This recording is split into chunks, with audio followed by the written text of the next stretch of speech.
John, if you look at question number 1, it's 9 times 2 times 13. So if you look at the section below, 9 times 2 is 18. So 18 multiplied by 13 gives us a total of 234.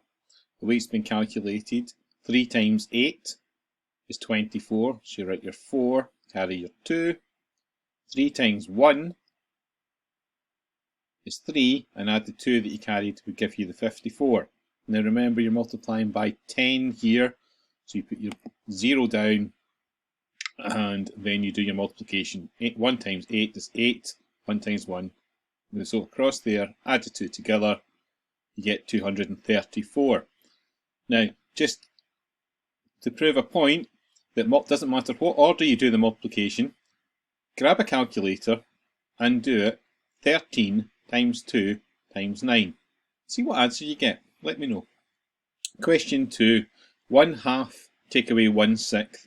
Well, remember the rule is we can't take away until we all have the same denominator, the denominator being the bottom number.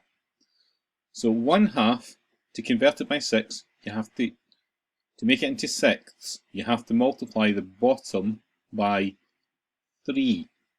Now whatever you do to the bottom, you have to do to the top.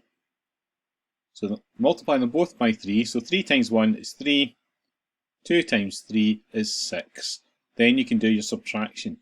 3/6 take away 1/6 leaves you 2/6.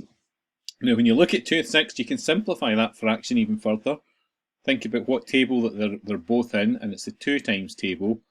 So here we've divided the top and bottom by 2 to get 1/3. I hope that explains it.